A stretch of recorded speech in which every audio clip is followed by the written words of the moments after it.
and welcome to Spotlight on the Arts. I'm Karen Stevens, your host for today, and today we'll be talking about the role of the casting director. But first, let me introduce our panel. Miss Iris Acker, producer, actress, producer of Spotlight on the Arts. Mr. Bill Hirschman, writer, journalist, theater critic, and producer of FloridaTheaterOnStage.com.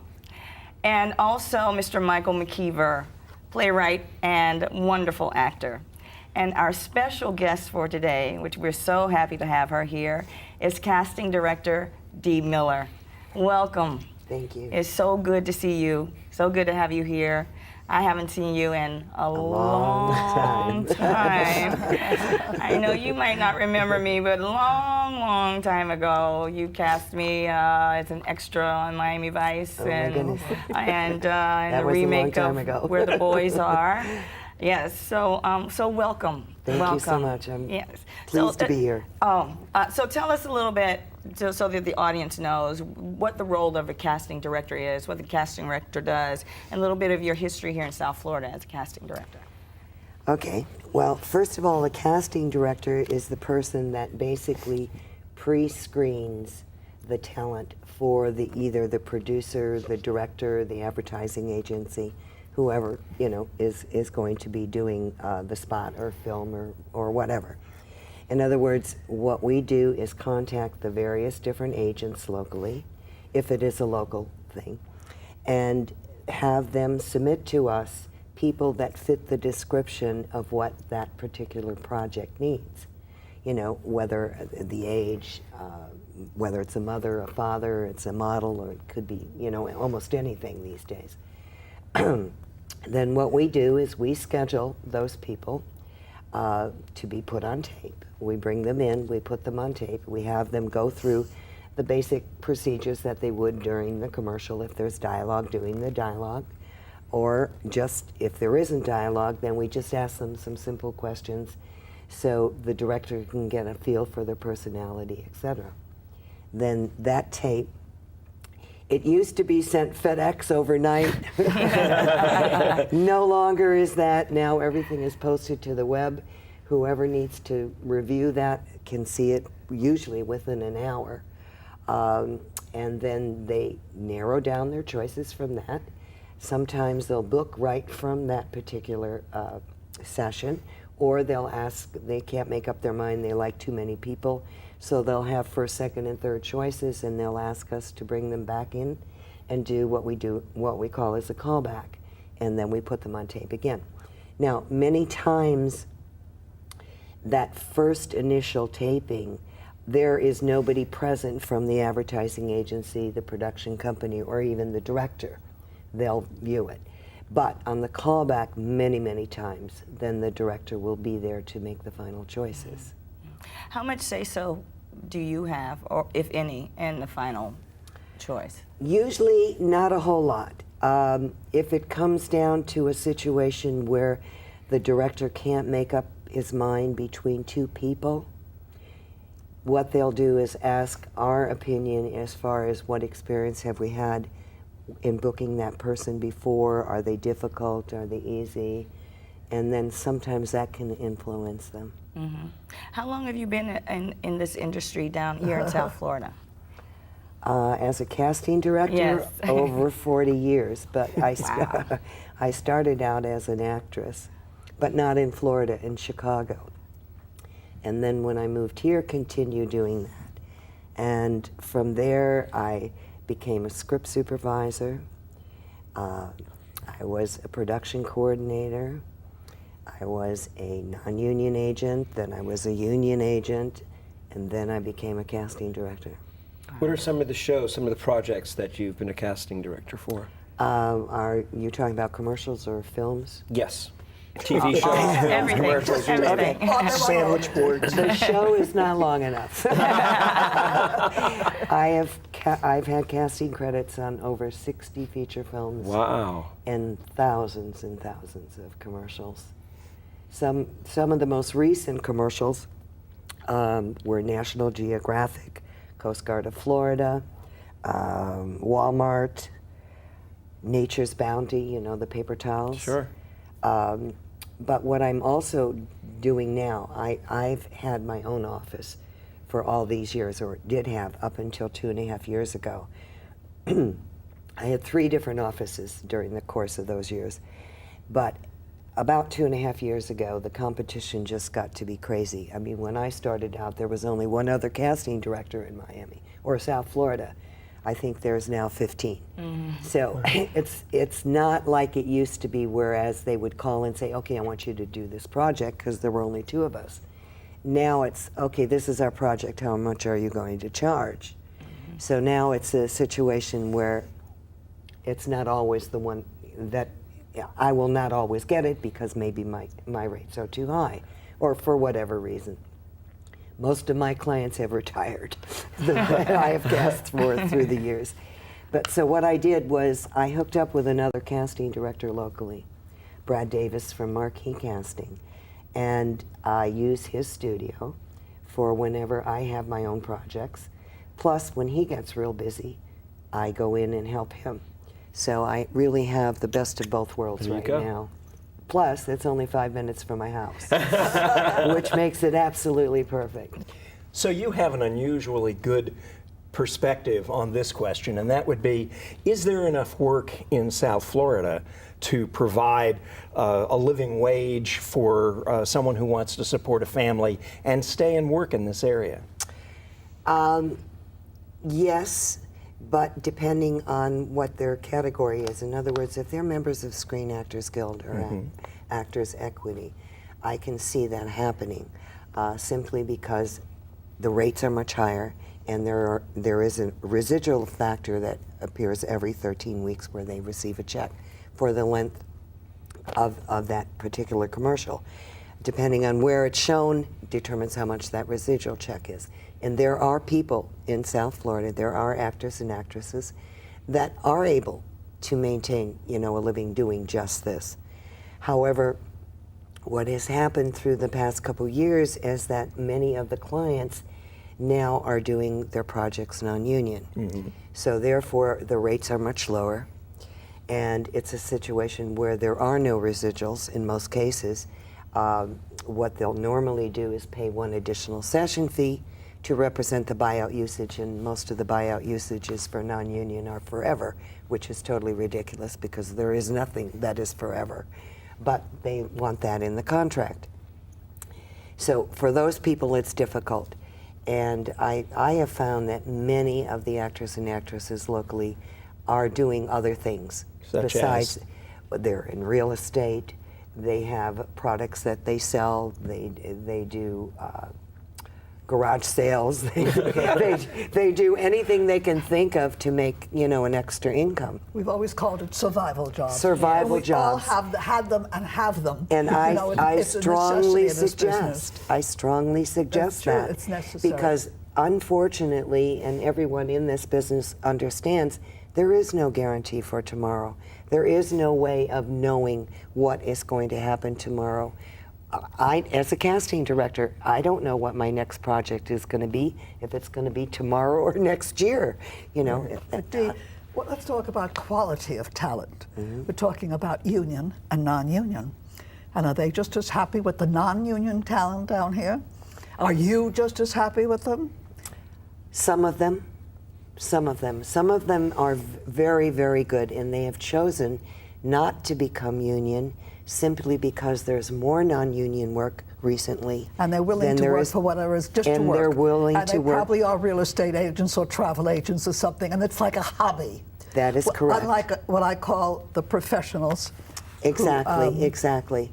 I mean, obviously, if I have a choice, I would much prefer to cast a union people because they're, in most cases, much more prepared and know what we're asking for.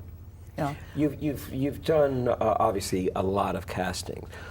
What kind of advice could you give actors who are watching the show right now? What are the do's and don'ts when you come to a casting director's office? I mean, I'm sure you've seen some really bad auditions. I'm sure you've seen some really good ones. Could you use that that insight and share some do's and don'ts for what actors should and shouldn't do? Well, I think the most important thing is to prepare.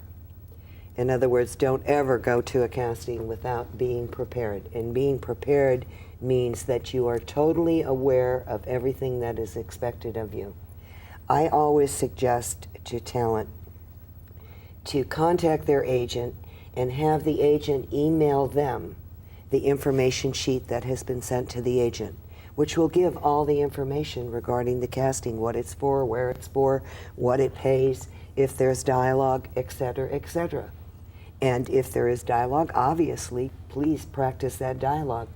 You know, don't come there and expect to read a cue card and have it look professional, because it's not going to happen that way. There you go. Yeah, that's what they get the script in advance with commercials today.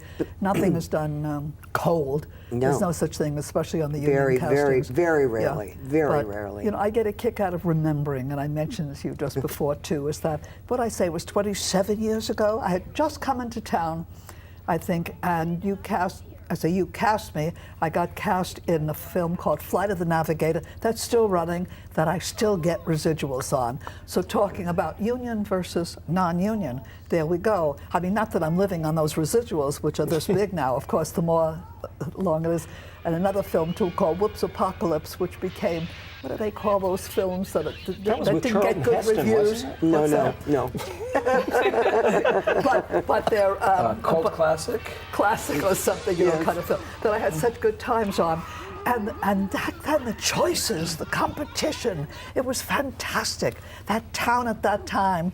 I came here from New York, and I know that I used to have to go on 20 auditions maybe just to get a call back in New York. And here, I mean, there were so many to go on, and of course I relocated, not basically, but it had a good reason to relocate, was because I was able to get cast so often down here. There was competition, but enough work for us all to go around. So times have really changed. Yes, What they has changed? What happened to Florida? Why don't they come here anymore? Well, a lot of people say it's the incentive, you know. A lot of people now, it really basically depends on what the commercial or where the commercial or what the film or where the film would take place. In other words, are we talking about a studio? Are we talking about an on location, somebody's backyard or somebody's house or whatever? That is one of the factors that would determine what work comes here. In other words, do we have the location? The other thing is what the costs involved are. In other words, there are places that will do it for a lot less than the various Talking about different places meaning locations, yes. crew. Everything, budgets. Budgets are the thing that makes all the decisions these days. And what about the actors down here? Have you found they've left? A lot of the union actors gone back to New York or gone on to New York as a result? There just isn't enough work. A lot of them do both. In other words, they'll go back and forth. Back and forth and back and forth. They're willing to go back and forth. Many times, I mean, very rarely will a commercial be cast in Florida that's going to shoot in New York.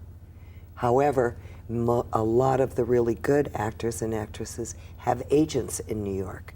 So they're aware of those various different castings, and they're willing to fly up there on their own for the audition. Let's talk about the process, of course. You get a casting, and then you turn it over. The agents are the ones who bring in the talent, actually, aren't they? Yes. Do they do submissions to you today, or you just accept? What is the procedure today? It really depends. It depends on the director. In many, many cases, what will happen is we will ask for submissions, but that does not guarantee that those people will be called in for the audition. We then show those submissions to the director, and the director will go through them and pick the people that they feel they want to see on the audition. We never know which way it's going to go. So it's, in most cases, it's up to the director who is seen. Who will be seen? Who will be seen ultimately, yes. Yeah. But the question was asked about how much input do you have. But I do know, or influence in casting, what you said is so important for the actors, behavior on the set. bad news travels fast, Oh, and they get yes. reputations. Another thing that an actor's problem, of course, is rejection. Time after time they get called back, and they're not getting the job. What's your advice dealing with it? My advice is you just have to let it go. You just can't dwell on it.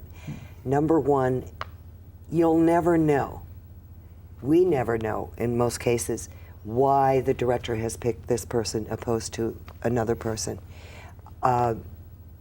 Many times I have found that the director won't choose somebody because that person reminds him of his ex-wife. And he doesn't want to deal with her all day long on the set. I mean, some stupid reason like that. Just something so like that. In many cases, it has nothing to do with the performance of the talent. It has to do with some kind of personal stupid thing. So I tell people, don't let that get to you. Don't try to find out what the reason is, because you're not going to find it out. They're not going to disclose why they didn't choose you. I mean, obviously, the obvious reasons are you were better qualified for it. The director felt more comfortable, with you, liked your personality, liked the way you did the reading, or whatever. Felt you were exactly what they were looking for. What do you recommend for actors who need to try to find work in other markets? How do you, how would you advise them on obtaining agents in other markets if there's not enough work for them in this one? Well, what they need to do is to contact some other agents in those other markets. For instance, like North and South Carolina, Atlanta, even New York, wherever they feel that they would be willing to travel to. Okay, and as far as SAG actors here in the South Florida area not being able to work as much because of so much non-union work, and this being a right-to-work state, can you talk a little bit about that so that we understand what that is? Well, yes, it is a right-to-work state. However, it's a situation, if a SAG actor goes on, what happens is, if they choose to go on a non-union casting, they're taking a big chance. They're putting their SAG membership in jeopardy. And what they have to watch out for is the other actors and actresses that are on that casting, because those are the first ones that will turn them in, unfortunately. But if it's I don't think that's what Karen work, meant, but It's got nothing to do with it. yeah. It really has, unfortunately, has nothing to do with it. I mean, Right to when work you- is not really right to work. It's not. When it comes to the unions, it's very involved. But as a Screen Actors Guild actor, you have agreed not to work Not to. non-union. It's as simple as Right, that. right. And if you say it's a right to work state, well, that's your choice then. Do not choose to be union, that's all. Right. You Right. can work in a union commercial even if you're not non-union and become SAG eligible, but you don't get the same advantages that a union actor gets. So it's very touchy, and I know Florida above that happens a lot. And I know, are you still teaching, Dee? We both have taught classes, I think, simultaneously and referred to each other. I haven't done it in years now. I am not teaching the acting anymore, but what I do teach or instruct is an information class. In other words, it's a private session, it's an hour-and-a-half session, whereas people that want to get involved in the industry, how to go about it, how the to get beginnings. it, the beginnings. In other words, what they need to put together, help them put their pictures together, their resumes together. And a lot of people say, well, I've never done anything. I said, well, you still have something that can go on your resume. There are things that like you that, can getting- do. In other words, That's interesting, that's needed. that's absolutely, because a picture will only say so much. You have to give, especially the situations where the directors are now asking for submissions that they want to choose from. When they see a picture and there's no explanation about anything about that person, they're in most cases a little hesitant to say, okay, put them on tape, You have competition too Gosh, with the yes. different casting directors. Again, why you? How do you get the job? Well, That puts you on the spot. no. Yeah. I'm sorry. Thankfully, there still are some clients out there that I have been casting for years and years that trust me. They're loyal. And they're loyal.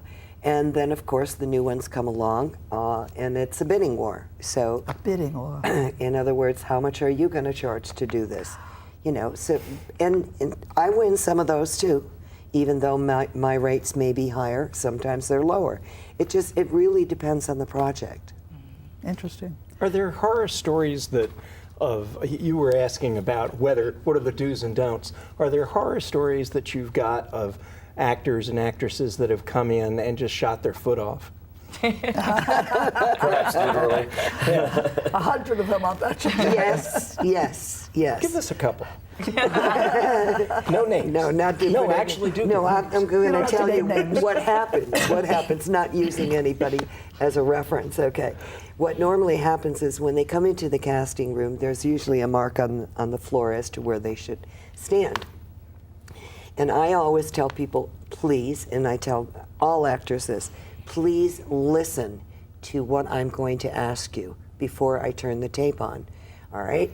And the problem is they're so preoccupied with everything else that's going on in their life, unfortunately, they're not concentrating on what they're supposed to be doing, and they don't listen. In other words, if I say, okay, slate your name, tell me how tall you are, tell me a little bit about yourself, okay? They slate their name. I'm so-and-so tall. I weigh 140 pounds. Gee, I had Rice Krispies for breakfast. In other words, they'll go on about things that we could care absolutely less about. And it's got nothing to do with the casting.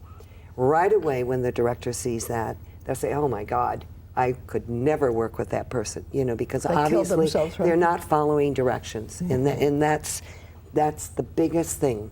Listen, follow directions, because it'll be given to you. What would you like to see happen in this industry in the future that would make it better for casting directors and talent? For the clients to raise their rates. At the cast union, please. The casting union. Well, I can't really say to cast union only, because I mean, fortunately, a lot of our income comes from non-union, but at least have decent rates. In other words, what's happening today, I mean, some of these jobs it's just ridiculous, you know, and then you see the directors staying at the 5-star hotels and going to Joe Stone Crabs for dinner and, you know, things like that, and then you begin to wonder, wait a minute, you know? But unfortunately, we have no control over that. It's a situation, okay, this is our budget. Do you want to do it for this amount of money, or do you not want to do it? So as a casting director, you have to make that decision. And a lot of times, you know, if there's nothing else going on, I'll do it, rather than sit and do nothing. Right, exactly. And so the name of the agency that you're with now is? No, it's not an agency. Oh, I'm sorry. My company is still still Dee Miller Casting. Dee Miller, the casting directors. However, the company that I do work with is Brad Davis Marquee Casting. Okay, I got you Yeah. now. Do Okay, casting I'm clear. directors have any kind of sense of ownership or any kind of sense of, you know, I brought that guy to see to that commercial, or, you know, Michael McKeever got his start in this particular thing I brought about. Do you have anything like that? Yep, Andy Garcia. Tell us about that. Tell us. Okay. Name dropping, sure. That's why right. not? Name dropping. Go ahead. We were casting a film called Blue Skies Again. And Andy absolutely insisted that he be seen for this particular project. It was about baseball players. And he crashed the casting. He came in, was sitting in the waiting room, and I kept going out, bringing in people, and I said to my receptionist, "Who is that guy?" "I don't know, I never saw him before," she said. And I said, "Well, what does he want?" "He insists upon being seen." And I say, okay, well, let's see how long he'll wait. I'm sorry, we're not going to get to hear the rest of the story because we've run out of time. What a cliffhanger! Oh, The cliffhanger. end of the story is he got cashed. Yes. The end of the story. Tune in next week. Because he is truly a wonderful actor. Well, plus Yes. he was a great baseball player. So besides being the director loved him. The director absolutely loved him. So And that We was want to that. thank you for Thank being you, here Dee. today with us, Dee. It was great to see you again, and hopefully, things will pick up again like they were I in sure the good hope old so. days. I sure hope so. We all hope so. Yes. Thank And you. Thank you for joining us today on Spotlight on the Arts. If you'd like to know what else is going on in South Florida Theater, please visit floridatheateronstage.com. We'd like to thank our panel, Iris Acker, Bill Hirschman, Michael McKeever, and our special guest, Dee Miller. And join us next week for Spotlight on the Arts.